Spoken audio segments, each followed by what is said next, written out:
Você que já está aí assistindo a gente da sua casa, do seu trabalho ou do celular, onde quer que você esteja, você pode participar usando a hashtag correspondente médico. Enquanto eu converso aqui com o doutor, eu fico acompanhando as mensagens que vão chegando e posso ler a sua mensagem. É só participar, hashtag correspondente médico. O nosso primeiro tema de hoje é sobre medo, angústia e pânico. E qual que é a nossa conexão com este assunto? Tudo o que ocorreu no sul do país depois da passagem de um ciclone, porque centenas de pessoas continuam desabrigadas e também desalojadas. Depois da passagem deste ciclone no sul, pelo menos 10 pessoas perderam a vida. 9 pessoas morreram em Santa Catarina e uma no Rio Grande do Sul. Muitas casas, postos de combustíveis, como você acompanha nessas imagens assustadoras, essa é a verdade, foram destruídos. Locais que foram destruídos, milhares de árvores que foram arrancadas.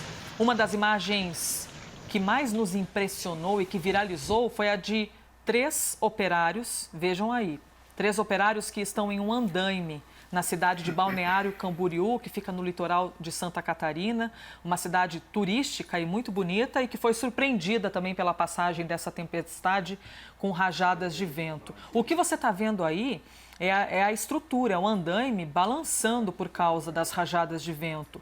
O lado bom disso tudo, apesar deste terror, para os trabalhadores, é que eles conseguiram escapar pela janela de um apartamento aí do prédio. O andaime balança e, por vezes, bate no prédio. E aí a pergunta que eu lhe faço, doutor, bom, só de ver as imagens a gente já imagina o que pode ocorrer ali, um estresse pós-traumático, um pavor dessas pessoas. Então, como é que o nosso cérebro lida na hora dessas situações de pânico e de medo? Elisa, nesse momento, o que acontece é que nós temos um circuito cerebral que tem por objetivo preservar a nossa vida a todo custo. Então, esse sistema nervoso, ele é acionado de uma forma diferente, e a gente chama sistema nervoso autônomo simpático, liberando muita adrenalina e preparando o nosso corpo para, de fato, podermos atuar como super-heróis. Então, se a gente pudesse verificar o resultado disso no corpo físico, nos olhos, as pupilas dilatam, para que com isso você consiga ter mais informação visual, o máximo possível para conseguir escolher as melhores alternativas e sobreviver. Os pulmões conseguem extrair mais oxigênio, aumentando então a frequência respiratória e com isso tirando esse gás tão importante para a manutenção da vida. O coração bate mais forte e mais rápido, justamente mandando sangue para todo o corpo físico, principalmente para os músculos, que ficam mais potentes e ágeis. Estômago, intestino e bexiga meio que paralisam, porque, na verdade, nesse momento, toda a energia deve ser voltada para a preservação da espécie. E, por isso, você direciona o sangue, através de vasos sanguíneos que dilatam, para o aparelho ósseo-muscular. E, com isso, o indivíduo ele vira praticamente um super-herói. No cérebro, o que acontece é uma tendência a entender a situação como passando em câmera lenta. Quem já passou por acidente ou viu algum acidente de perto, percebe isso que eu estou dizendo. Tudo acontece muito rápido, mas naquele momento, por exemplo, que o indivíduo está colidindo o automóvel ou caindo da motocicleta ou numa situação como essa, parece que tudo está passando muito devagar, como se existissem muitas opções de escolha. Isso por quê? A informação chega através da visão, do olfato, do tato, do paladar, enfim, de todas as formas possíveis, impressionando a amígdala, que manda informações para a região do hipotálamo, onde então esse sistema nervoso autônomo simpático é acionado. Existe uma forma mais lenta dessa informação chegar, que trafega pelo córtex sensorial e pelo hipocampo responsável pela memória. E é aí onde toda essa questão do estresse pós-traumático pode depois ser configurado caso haja uma impressão negativa nessa região. Minha pergunta é a seguinte, até a gente vai reexibir aqui a imagem dos profissionais pendurados no andaime. Às vezes existe a impressão, para quem está envolvido numa situação de pavor como essa, como se um segundo durasse 1 minuto. E eu não sei, suponhamos que eles tenham ficado 10 minutos nessa situação. Só que para eles a impressão é de que isso durou 1 hora. E por quê? Por que o nosso cérebro tem esse entendimento, doutor? É porque é tanto medo e tanto pavor que a gente acha que essa situação nunca mais vai acabar? Mesmo que ela dure 10, 15 minutos? Isso é uma estratégia evolutiva do cérebro, porque quando eu consigo ter a percepção do tempo, como se fosse, por exemplo, não sei se você assistiu Sonic, como se tudo acontecesse de uma forma muito mais lenta, eu tenho a sensação de ter mais opções de escolha. Então, muitas vezes você consegue enxergar um detalhe que você conseguiria chegar perto da janela e, com isso, entrar por uma fresta que, numa situação normal, você veria aquilo de uma forma muito diferente ou muito mais difícil. Os seus músculos ficam preparados de uma forma que você normalmente não teria aquela força física toda ali exibida.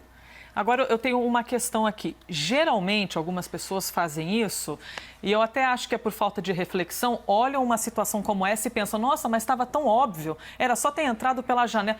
Por que quando a gente vê de fora, tudo parece tão óbvio, né? Como se o outro fosse um bobo, né? Por que quando a gente está numa situação como essa, de pavor, em um acidente, a gente perde a capacidade de pensar de maneira inteligente muitas vezes? Porque a nossa cabeça está tão ocupada com o medo que a gente não consegue raciocinar algumas coisas, é isso? O que acontece é que todo o processo de decisão, ele é inconsciente, ele é automático e ele é instintivo numa situação quando a sua vida está sendo colocada em risco. Sua vida ou de uma pessoa que está na sua frente necessitando de ajuda, como, por exemplo, um filho.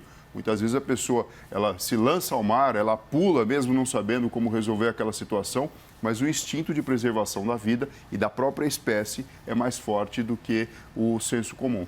Quando a pessoa está assistindo, ou até mesmo quando ela lembra da situação, ela imagina alternativas que um cérebro descansado, podendo levar essa informação para um plano consciente, teria, como repescar informações anteriores, memórias anteriores, dando alternativas mais plausíveis. É que nem alguém, por exemplo, aliás, se você já tiver passado por isso, mande aí o seu relato pela hashtag correspondente médico. Alguém que passa por um assalto, um roubo ou cai num golpe. Geralmente, quem não caiu fala, nossa, mas era tão óbvio, como é que você não reparou que era um golpe? Mas a pessoa que está vivendo aquela situação, ela observa isso de uma maneira diferente. E aí eu lhe pergunto, doutor, por que algumas pessoas que passam por um acidente, algo muito grave, muito traumático, quando passa, elas dizem às vezes assim, nossa, eu nem consigo lembrar direito o que aconteceu.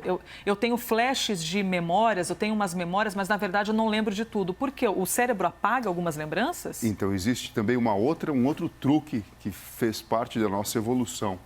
Então, você imagina o seguinte, época das cavernas, tá? Então, por exemplo, uma mãe cuidando de muitos filhos e, de repente, um ataque, que era uma coisa muito mais comum de acontecer do que hoje em dia, com a perda dos filhos.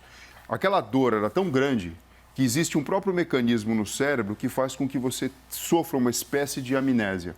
Acredita-se que, junto com essa liberação de adrenalina, na hora aguda do estresse, naquele minuto, você também tem uma liberação depois tônica pela glândula adrenal de cortisol. E a gente sabe que existe uma relação entre o estresse, o cortisol e até mesmo um mau desempenho ou até mesmo atrofia da região do hipocampo. Então, quando a gente fala daquelas duas vias que a gente mostrou no cérebro, uma rápida, que praticamente eu não consigo pensar, simplesmente ouvir um super-herói para manter a minha vida a todo custo, eu tenho uma via lenta em que impressiona meu córtex sensorial, eu consigo entender, eu consigo perceber a situação e a minha memória, então, ela pode ser manipulada, ela pode ser criada, ela pode ser integrada ou não a uma situação ruim. Acredita-se que cerca de 30% das pessoas possam vir a desenvolver isso que a gente chama da síndrome do estresse pós-traumático. Então, a qualquer situação, aquela memória pode vir de uma forma muito ruim, muito desagradável e provocar, de fato, perturbações físicas e mentais. Doutor, quando a gente observa uma imagem como essa imagem aqui, até nós conversamos ontem com o prefeito de Florianópolis e ele informou que aquilo fica em Jurerê Internacional, que é uma parte de Florianópolis muito badalada, por sinal. Essa imagem que você está vendo aí, o que seria um hotel, uma pousada que voou o telhado. Antes da gente entrar no ar, doutor, o senhor estava me explicando que a nossa relação da memória com esse tipo de acontecimento, de tempestade, rajada de vento, é muito conectada com os filmes, sempre em ambientes trágicos. Então, o nosso registro mental já está ligado à tragédia. Quando a gente vê isso acontecendo no nosso país, já não bastasse coronavírus, crise política, crise institucional e tudo isso que já é muito para a nossa cabeça. Ainda vem aí um ciclone. Como é que a gente pode conseguir olhar essas imagens e pensar, tá tudo bem, mesmo assim, porque fica difícil, né? Fica difícil, fica difícil. Grande parte dessas tragédias, nós temos um referencial graças à indústria do cinema, que mostra pra gente coisas que são surreais, são muito além do próprio normal. Mas quando esse acontecimento, esse tipo de acontecimento, ele chega perto da gente, existe sim uma sensibilização diferente. Isso para catástrofes naturais, para questões relacionadas a acidentes que envolvam muitas pessoas, em que mostram, na verdade, o quão pequeno é o ser humano e, na verdade, né, nós somos aí 7 bilhões de pessoas ao redor do mundo, com um prazo de validade. A gente tem um momento que a gente entra aqui no palco da vida, né, através do nascimento, e o momento que a gente deixa aqui através do desencarne. Então, isso faz com que a gente pense de uma forma muito diferente e, de fato, a gente fica sensibilizado. Assuntos que nos preocupam, que nos deixam assustados. Como estamos aqui com a nossa hashtag correspondente médico, participe, já tem algumas mensagens chegando a respeito de pessoas que tiveram experiências traumáticas. Já já lerei essas mensagens e vou compartilhar com o senhor, doutor, porque agora eu trago o nosso próximo tema aqui para a nossa conversa. Já são mais de 3 meses de isolamento social em todo o país. Eu imagino que você saiba, esteja vivendo, né, essa sensação esquisita de não poder sair na rua com tranquilidade, não poder ir aos lugares, ter de ficar longe de quem você ama. Então, além de questões que envolvem a mudança de rotina, insegurança e ansiedade, as pessoas em quarentena precisam lidar com a saudade de viver tranquilamente. Então, doutor, claro que é difícil mensurar a dor, né? Mas como é que a saudade afeta a nossa saúde mental? A saudade só existe porque a gente tem lembranças de coisas boas. A gente não tem nem nome nisso no português, né? Saudade de uma coisa que fez mal pra gente. A gente consegue pegar uma fase, um período da vida que talvez tenha sido desagradável, mas dentro daquele período, coisas que foram satisfatórias, que foram felizes, elas fazem um sentido muito maior. Então, a saudade ela pode ser utilizada como um gatilho para nos ajudar, ou ela realmente pode colocar a gente numa situação de saudosismo, de retorno ao passado, de uma busca a algo que a gente perdeu.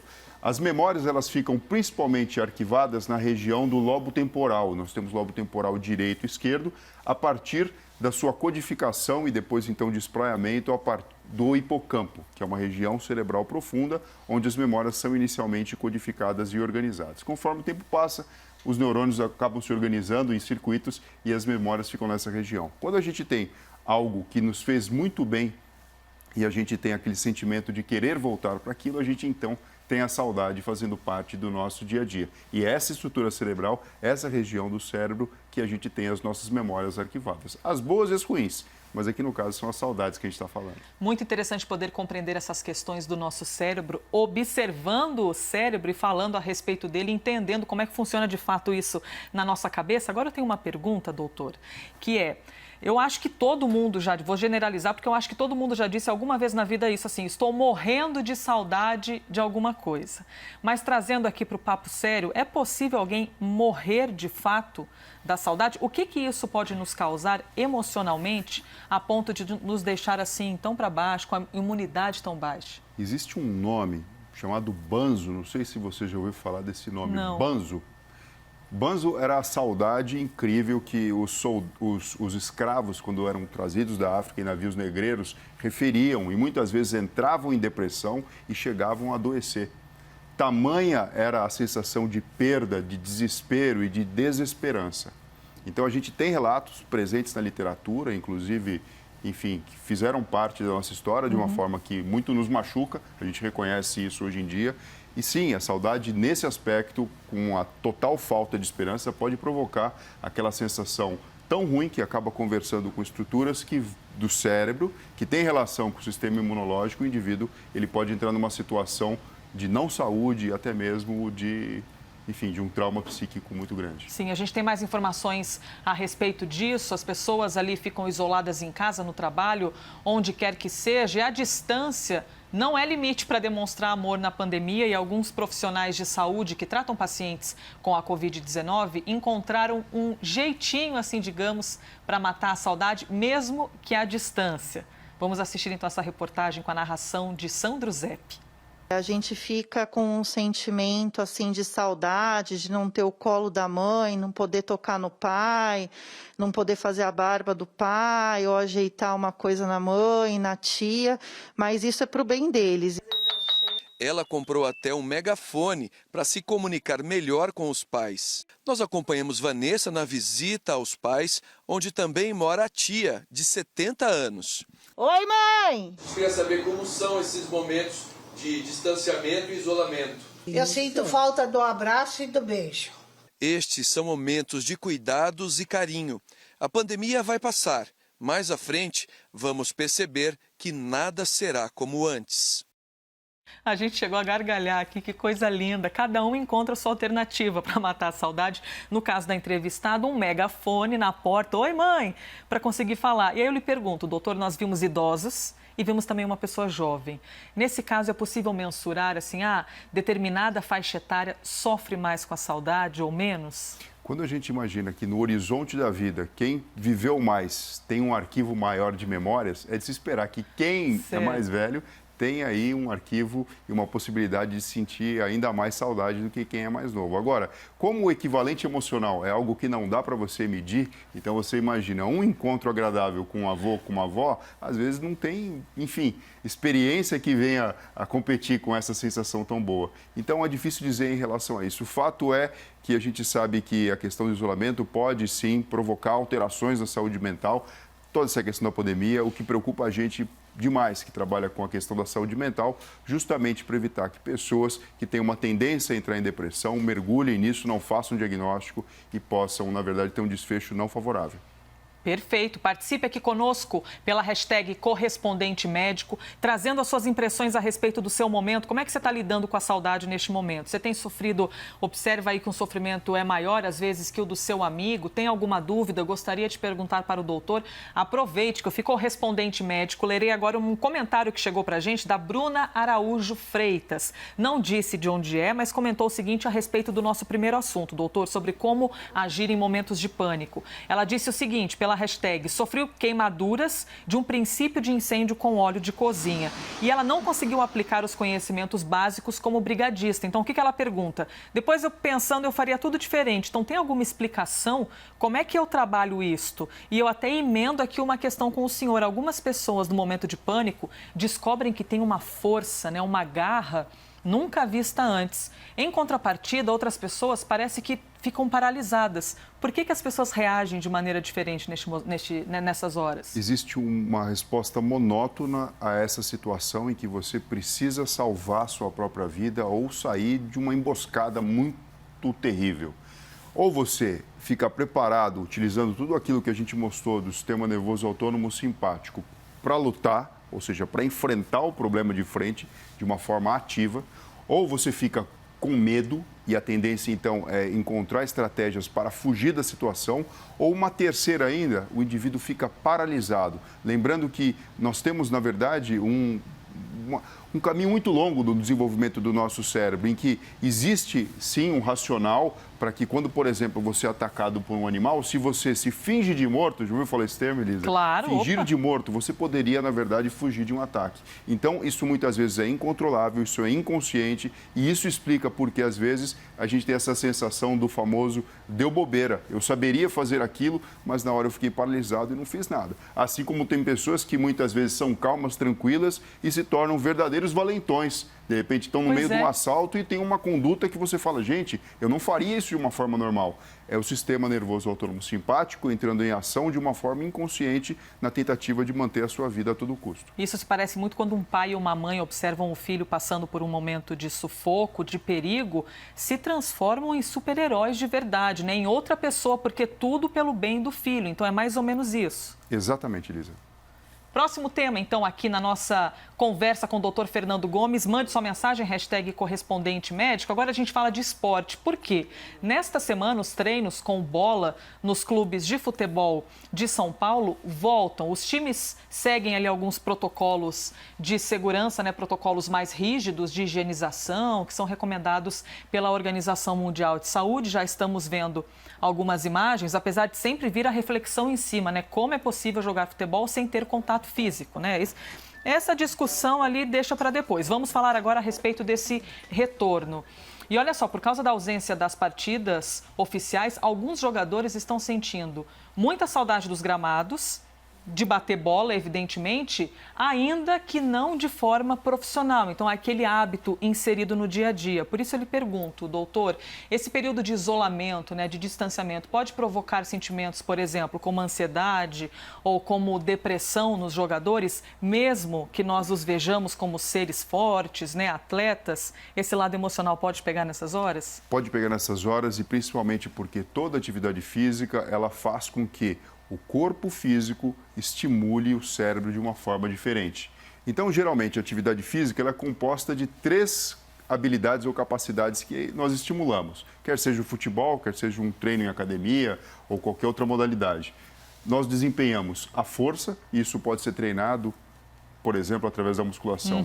A parte aeróbica, que nada mais é do que não os músculos que a gente tem contato com os ossos, mas a parte cardiovascular do coração e também do aparelho respiratório, e o alongamento, que mexe principalmente com aquelas membranas e fibras que envolvem os músculos e fazem a conexão com os ossos através dos tendões, o que favorecem o movimento. Quando tudo isso acaba acontecendo, substâncias são liberadas, como, por exemplo, as endorfinas, como, por exemplo, a anandamida, como, por exemplo, também a serotonina. Isso provoca uma tranquilidade, uma redução da ansiedade e uma volta para um parâmetro normal do controle com o próprio emocional.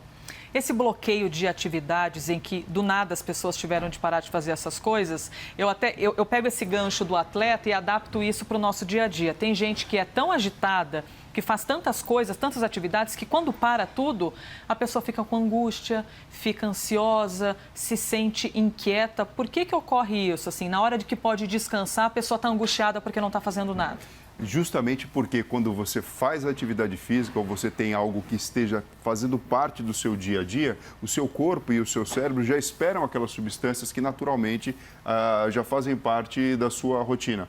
Quando você deixa de oferecer isso para ele, não num dia apenas que você não treina, mas quando você sai desse sistema que você já está acostumado, vem essa sensação que você está falando, justamente com aumento da ansiedade, redução da concentração, às vezes uma sensação desagradável, e muitas pessoas até manifestam isso com insônia, o que preocupa muito a gente, porque depois do dia seguinte ele também vai ser difícil de ser trabalhado. Temos uma pergunta aqui, chegando várias mensagens. Márcio Santagelo, Rafael, Valdia Silva e o Edmar Leite. Bom dia, Elisa. Bom dia, doutor. Bom dia para você também, Edmar, que mandou mensagem pela hashtag correspondente médico. Qual que é a pergunta? É possível recuperar a memória após perdermos neurônios por razões diversas, como traumas ou uso de medicamentos? Ele é de Paracatu, em Minas Gerais. Existe isso, doutor? Olha, o que pode acontecer se você faz uso de medicamentos ou para controlar a ansiedade ou então, enfim, para outras questões, ou teve um trauma de crânio, se você perdeu a possibilidade de arquivar determinados fatos, provavelmente você não vai conseguir repescá-los depois, não da forma convencional como a gente gostaria, né? O dado propriamente dito. Você pode evocar, sim, a parte emocional. Agora, a memória, a boa notícia é que a memória pode ser treinada. Então, existe um ramo da psicologia, chamado neuropsicologia, no qual existem exercícios, testes e técnicas para que você possa manter a sua mente afiada. Então, da mesma forma que uma pessoa vai na academia para deixar o seu músculo mais forte, mais preparado, mais coordenado para executar tarefas, a sua mente também pode ser treinada de uma forma adequada. E com isso, os circuitos neurais relacionados ao processo de memorização vão ficando cada vez mais eficientes e capazes de te oferecer o que você quer para, na verdade, ter uma vida de relação boa. Interessante, hein? Conseguir compreender um pouco mais a respeito da nossa mente, do nosso sistema nervoso. Olha, primeiro eu agradeço aqui as mensagens que chegaram. O Márcio comentou a respeito de burnout. O Lineu de Guarulhos, falou que tem pavor de montanha-russa, pouso de avião. Estava aqui perguntando a respeito por que eu sinto isso. O Rafael falou que uma vez fez rapel e a corda de segurança travou e foi traumatizante. Enfim, várias mensagens chegando e comentando esses nossos assuntos. Por isso, eu lhe agradeço a participação, porque é bom demais a gente trabalhar aqui dentro do estúdio e ler as mensagens de todo mundo que chega, viu? Doutor Fernando Gomes, obrigada mais uma vez pela gentileza, e as mensagens que ficam para trás a gente tenta aos pouquinhos ir trazendo aqui. É isso mesmo. Elisa, muito bom dia, muito obrigado e até amanhã. Até.